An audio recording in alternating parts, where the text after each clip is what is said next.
สวัสดีครับในคลิปนี้ผมก็ทำเป็นคลิปพิเศษแยกออกมานะครับเป็นเทคนิควิธีการซ่อมเจ้าตัวแผงตั้งนะครับก็นั่งซ่อมไปก็คิดว่าจะทำอย่างนี้ได้ไหมก็ลองดูว่าเขาจะเสียอะไรยังไงนะครับก็เดี๋ยวเจ้าตัวแผงตั้งตัวนี้นะครับเป็นเครื่องของเวลโปนะแต่ว่าไม่ใช่แผงแท้ของเขาแล้วนะครับก็เป็นแผงตั้งทั่วไปนะครับคราวนี้มาดูอาการครับอาการก็คือแผงตั้งตัวนี้มีปัญหานะครับมีปัญหานะแต่ปัญหาจะเป็นยังไงเดี๋ยวลองดูก่อนนะเดี๋ยวผมจะทดสอบจากแผงตั้งที่ใช้งานได้ตามปกตินะครับลองดูนะตอนนี้ผมปล่อยไฟเข้ามา25โวลต์นะครับแผงตั้งที่ทำงานได้ตามปกติดูฝั่งนี้นะครับฝั่งนี้จะมีไฟติด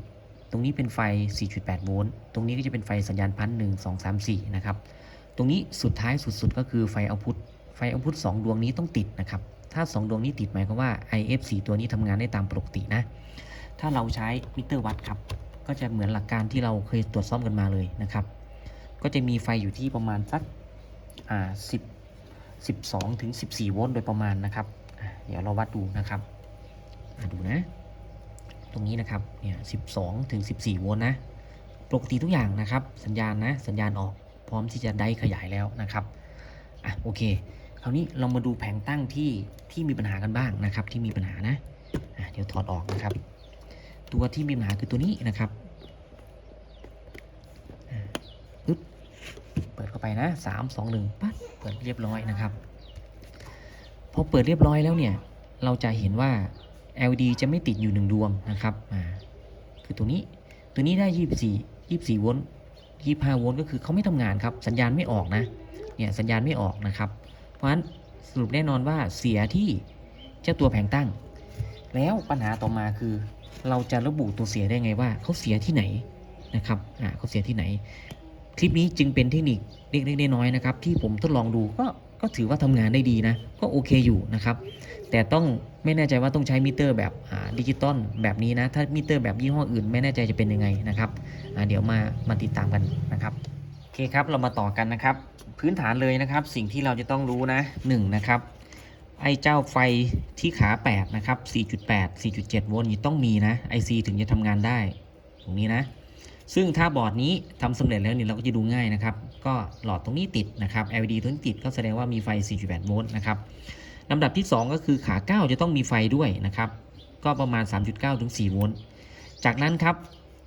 ทำไมไม่วัดขา15ขา16 15 16ถ้าขา8มีไฟขา9มีไฟ15 16มีอยู่แล้วนะครับขา15 12 โวลต์ขา16 5 โวลต์นะครับมีอยู่แล้วนะจากนั้นขา11ครับจะต้องมีสัญญาณพันออกประมาณสัก5โวลต์ขึ้นไปนะครับได้ 5.4 นะคราวนี้ปัญหาอยู่ที่ขา14ครับขา14ได้0โวลต์ครับเนี่ยขา14ได้0โวลต์ซึ่ง0โวลต์นี่จะมาจากไดช็อตก็เป็นไปได้ไดช็อตด้านนี้นะหรือ IC เขาเสียเองนะครับแล้วเราจะตรวจสอบยังไงคราวนี้ลองดูที่บอร์ดที่ปกติบ้างนะครับจะเป็นยังไงนะมาดูที่บอร์ดปกติครับผมจะวัดระหว่างความต้านทานระหว่างกราวนะครับกราวนี้ขาสุดท้ายขา31นะครับแล้วก็สัญญาณที่อยู่ขา11นะครับขา11นะขา11กับขา14เราจะสังเกตว่าจะไม่มีแรงดันขึ้นนะครับเนี่ยไม่มีแรงดันขึ้นนะไม่มีโอห์มนะความต้านทานจะสูงมากนะครับประมาณนี้นะความต้านทานสูงไหมลองดูนะขา11ความต้านทานเท่าไหร่ประมาณ3เมกนะครับขา14 11 12 13 14 14ประมาณ3เมกนะครับทั้ง2ขานะแล้วเจ้าตัวที่เสียครับคราวนี้เจ้าตัวที่เสียนะเหมือนกันนะครับขา11นะขา11อยู่ตรงนี้ความต้านทานประมาณ3เมกเท่ากันนะครับ11 12 13 14ขา14ด้านนี้ความต้านทานประมาณ3เมกเท่ากันอีกนะครับแล้วเกิดอะไรขึ้นคราวนี้ผมก็จับเสียบเข้าไปนะครับจับเสียบเข้าไปนะโอเคครับหลังจากที่ติดตั้งตัวนี้เข้าไปแล้วนะคราวนี้มาทำความเข้าใจกันนะครับอันนี้เป็นเทคนิควิธีการที่ค่อนข้างจะยุ่งยากหน่อยนะครับแต่ก็ลองเล่นๆดูครับไม่มีอะไรนะก็ตอนนี้นะครับเรามาดูวงจรนะพิจารณาวงจรกันหน่อยนะครับตอนนี้เรารู้แล้วว่าขาที่11ขาที่14นี่ขาที่14นี่แรงดันไม่ออกนะครับเขาไม่ออกนี่เพราะอะไรเพราะอาจจะ IC เขาช็อตเองหรือว่าตัวไดช็อตเป็นไม่ได้ครับเรามาพิจารณาในส่วนของตัววงจรกันครับถ้าไดช็อตจะเป็นยังไงครับถ้าไดช็อตนะถ้าไดช็อตก็แสดงว่าขา B อยู่ตรงนี้ แสดงว่าขา B กับขา E จะต้องต่อลงกราวกันนะครับซึ่งเราจะต้องเช็คที่ขา 14ซึ่งขา 14เนี่ยจะวิ่งมาที่กราวนะครับตอนนี้เราเช็คก่อนที่จะจ่ายไฟแล้วปกติเขาไม่ช็อตอะไรนะพอจ่ายไฟเข้ามานี่จะเกิดอะไรขึ้นเราก็จะเช็คนะครับเช็คกราวนะครับเอากราวค่อมกราวไว้นะครับเอามิเตอร์สีดำลงกราวแล้วก็จิ้มที่ขา 14ดูถ้าดังปี๊ดก็แสดงว่าอาจจะเป็นทรานซิสเตอร์ช็อตก็ได้นะครับขา B กับขา E เขาดึงลงกราวไปเลยนะครับหรือ IC ช็อตก็เป็นไปได้นะครับเนี่ยต้องมาตรวจสอบกันจะเกิดอะไรขึ้นคราวนี้เราจะดูตรงไหนก่อนนะครับก็ปกติเนี่ยเราก็จะถ้าเราสามารถตัดไฟ12โวลต์ไม่ให้ทรานซิสเตอร์ทำงานได้จะดีที่สุดเลยนะครับแต่เราตัดไม่ได้คราวนี้เพราะว่าไฟ12โวลต์มาด้วยกันนะครับมันเราจะต้องลองได้แค่1รอย IC ออกหรือว่ารอยทรานซิสเตอร์ออกนะครับเราจะได้รู้ว่าทรานซิสเตอร์ตัวไหนช็อตไม่ช็อตนะครับว่าเวลาทำงานแล้วทำไมทรานซิสเตอร์ทำงานหรือช็อตนะครับตอนนี้เรารู้แล้วว่า1นะครับจ่ายไฟเข้าไปยังไม่จ่ายไฟเข้า IC นี่ปกติ IC ไม่ได้ช็อตอะไรนะครับลองดูครับคราวนี้ผมจะจ่ายไฟเข้ามานะแล้วก็เช็คที่ IC ดูนะครับจ่ายไฟเข้ามานะครับ3 2 1จ่ายเข้ามาเรียบร้อยนะเราก็ดูที่บอร์ดเรานะครับเนี่ยบอร์ดลักษณะนี้นะบอร์ดติดปกตินะครับเนี่ยไฟ 4.8 โวลต์สัญญาณพัดออกปกตินะจ่ายเข้าทุกอย่างปกตินะครับคราวนี้ผมก็จะใช้โอห์มมิเตอร์นะครับซึ่งผมไม่แน่ใจว่ายี่ห้ออื่นรุ่นอื่นทำได้ไหมนะครับก็วิธีนี้ก็อาจจะอันตรายอยู่นะครับผมก็จะตั้งที่โอห์มปี๊ดนะครับโอห์มปี๊ดนะแล้วก็วัดไปที่กราวนะครับจับไปที่กราวนะกราวของ IC นี่เขาอยู่ที่ขานี้นะครับขาสุดท้ายนะขานี้เลยนะขาที่31ตรงนี้นะครับแตะไปที่ขา14ครับ14ตรงนี้นะนี่ครับได้13โวลต์แสดงว่าลงกราวครับขา11ครับอันนี้9 10 11นะขา11มีไฟออก5โวลต์มิเตอร์ตัวนี้เขาออกแบบมาไม่ให้ช็อตนะครับถ้าเป็นมิเตอร์เข็มน่าจะเสียนะเนี่ยขานี้มีไฟนะแต่เจ้าตัวมิเตอร์ตัวนี้วัดไม่ได้นะครับเขาออกแบบมาลักษณะนี้นะลองดูครับลองดูนะเนี่ยวัดที่โอห์มก่อนวัดที่โวลต์นะโวลต์ขา9ครับเนี่ยโวลต์ขา9มีนะมีไฟขึ้นมาขา11ครับเนี่ยขา11มีไฟ5โวลต์นะขา14ครับขา14มีไฟ0โวลต์ซึ่งผมอยากรู้ว่าขา14นี่ช็อตไหมตอนนี้ต้องเปิดนะต้องเปิดไฟเข้ามานะครับขา14ครับคราวนี้เนี่ย14ช็อตครับเหลือ13โอห์ม13โอห์มเลยนะขา11ครับจากที่มีไฟ5โวลต์นะเอามิเตอร์แบบนี้แตะลงไปไม่ช็อตครับเป็นดิจิตอลนะผมไม่แน่ใจว่ารุ่นอื่นจะทำได้ไหมคราวนี้ช็อตแน่นอนครับแต่จะช็อตที่ใดหรือช็อตที่ IC เท่านั้นเองตอนนี้เราจะรู้ได้ไงต่อไปครับเราจะต้องเนี่ยเราก็จะดูตรวจสอบยังไงครับคราวนี้ก็วิธีที่ง่ายที่สุดนี่อาจจะเอาทรานซิสเตอร์ออกก่อนนะครับเอาทรานซิสเตอร์ออกนะเนี่ยทรานซิสเตอร์1 2ตัวนี้เอาออกนะครับเอาทรานซิสเตอร์ออกเพราะอาจจะเป็นวิธีที่ง่ายที่สุดนะครับเอาออกเสร็จแล้วถ้ายังช็อตอยู่ก็แสดงว่า IC มีปัญหาครับเวลาที่เปิดเข้ามาเนี่ย IC เขาข้างในเขาจะมีมอสเฟตหรือว่ามีตัวใดเขาอาจจะช็อตของเขาเองนะครับช็อตของเขาเองเลยนะก็จะทำให้ไฟเวลามีสัญญาณมาแล้วดึงลงกราวไปนะครับตอนนี้เราวัดระหว่างขา B นะครับขา B ตรงนี้กับขา E เขาต่อถึงกันนะครับพอมีสัญญาณเข้ามาพอมีไฟเข้ามามีปัญหาผมลองถอดทรานซิสเตอร์ออก2ตัวนะครับออกแล้วนะออกจากเจ้าตัวบอร์ดนี่2ตัวนะครับ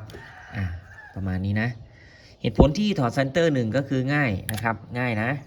ง่ายยิ่งกว่าถอด IC นะเหตุผลที่2ก็คือมั่นใจว่าทรานซิสเตอร์นี่ไม่ได้เสียมั่นใจว่า IC เสียนะครับเหตุผลที่ทำไมเรามั่นใจอย่างนั้นนะครับเราดูที่วงจรนะถ้าเกิดทรานซิสเตอร์ช็อตนะครับถ้าเกิดทรานซิสเตอร์ช็อตจริงๆนะไฟ12โวลต์นี่จะหายด้วยนะครับเขาจะดึงไฟ12โวลต์นี้ลงกราวด้วยซึ่งเจ้า12โวลต์เนี่ยก็จะเป็นไฟเดียวกันนะครับไฟเดียวกันที่เลี้ยงกับขา15นะครับถ้าขา15ถูกดึงลงกราวไปด้วยนี่ก็จะช็อตนะครับก็จะช็อตไปด้วยอีกอย่างหนึ่งนะครับเวลาที่ช็อตจริงอีกส่วนหนึ่งนะ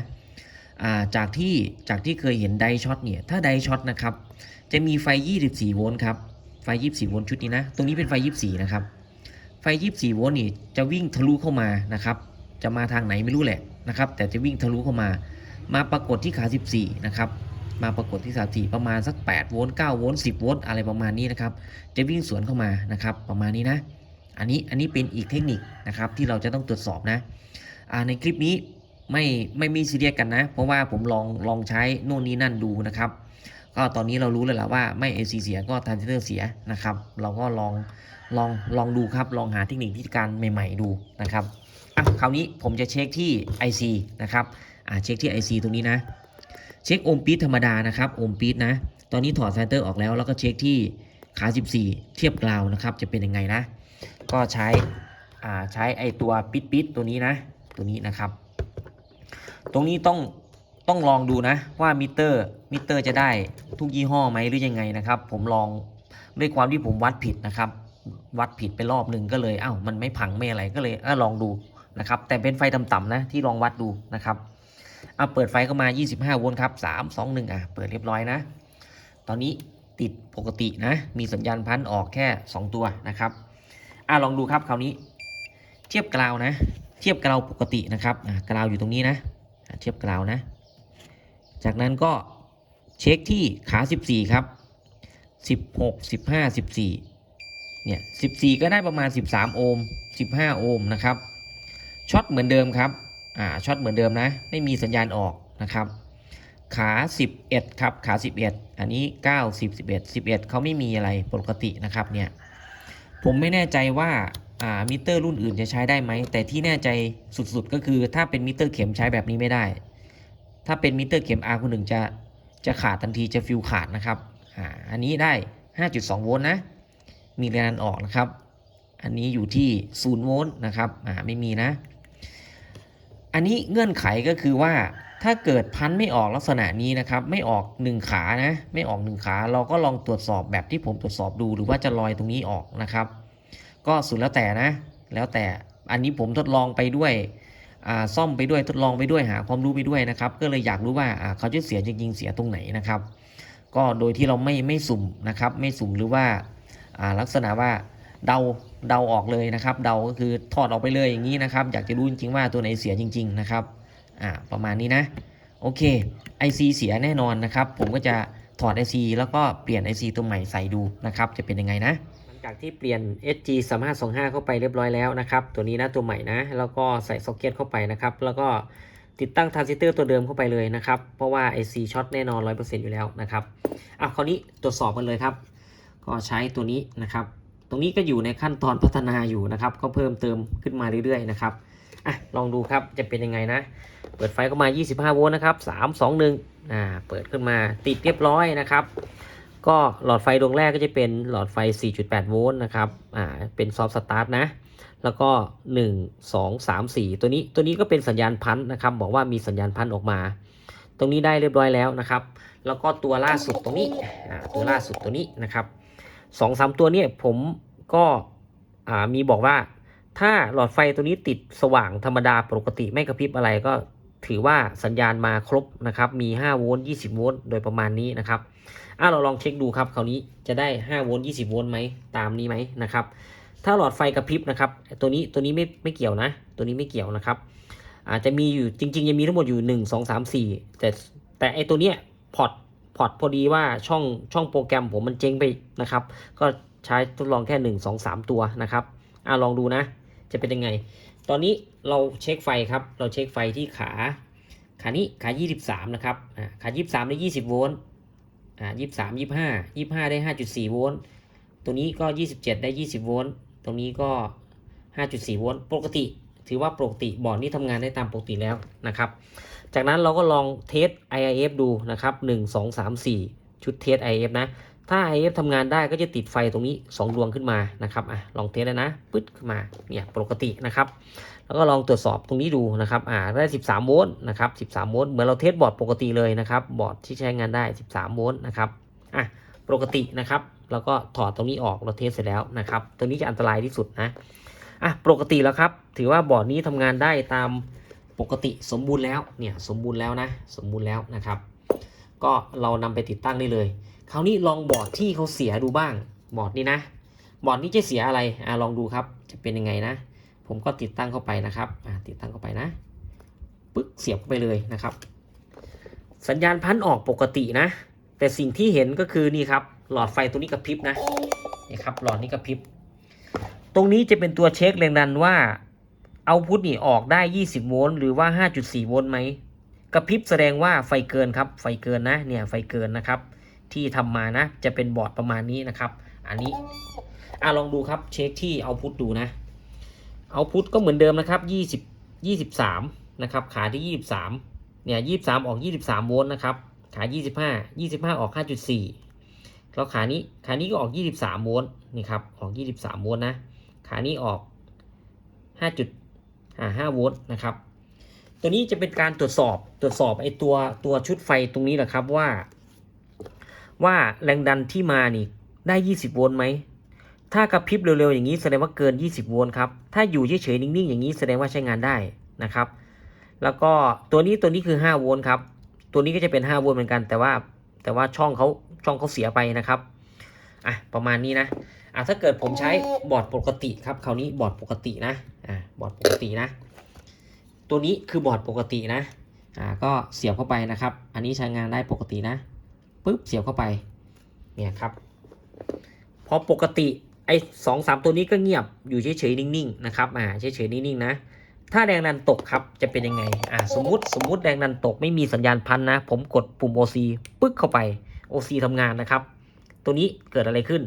ตัวนี้จะกระพริบครับเนี่ยจะกระพริบบอกว่าไม่มีแรงดันเข้ามาก็แสดงว่ามีปัญหานะตัวนี้ไม่เกี่ยวนะตัวนี้เป็น power on ของเขาอยู่นะครับถ้าบอร์ดมาแล้วนะครับถ้าไฟมาปกตินะไฟมาปกติครับคราวนี้เนี่ยก็จะอยู่เงียบๆนิ่งๆจะไม่กระพริบอะไรนะครับแต่ถ้าเมื่อไหร่ที่แรงดันเกินคราวนี้แรงดันเกินนะแรงดันเกินบอร์ดมีปัญหาครับแรงดันเกินคราวนี้นะเสียบเข้าไปนะครับปึ๊ดเข้าไปตัวนี้กระพริบจะกระพริบบอกเลยครับประมาณนี้ครับเท่าที่จะทำบอร์ดทดสอบนะแต่ก็ยังไม่เข้าทางเท่าไหร่นะครับก็ประมาณนี้นะครับโอเคผมก็จะนำไปติดตั้งนะครับอันนี้ก็จะขออนุญาตจบคลิปในการนำเสนอตัวนี้นะครับว่าวิธีการทดสอบยังไงนะครับก็ถ้าใครเจออาการที่ไฟไม่ออกนะครับขา11ขา14ออกเป็น0ก็ลองเช็คตามที่ผมว่านะครับถ้าเป็นมิเตอร์ดิจิตอลนะครับผมถามเพื่อนๆแล้วล่ะถ้าเป็นดิจิตอลนี่วัดไอโอห์มปี๊ดโอห์มอะไรเนี่ยถ้าเอาไปวัดโวลต์ก็จะไม่พังนะครับแต่ว่าเป็นโวลต์ต่ำๆนะ5โวลต์10โวลต์อย่างนี้ได้นะครับใช้เทคนิคนี้ได้แต่ถ้าเป็นมิเตอร์ดิจิตอลมิเตอร์เข็มไม่ได้นะจะเสียทันทีนะครับก็ถ้าใครอยากทดลองแบบนี้ก็ลองดูนะครับแต่ว่าก็ต้องเข้าเงื่อนไขตรงนี้นะว่าตรงนี้ออกเป็น0โวลต์ตรงนี้ออกเป็น0โวลต์ไหมนะครับเราก็จะเช็คว่าเขาช็อตลงกราวไหมเท่านั้นเองนะครับโอเคนะครับ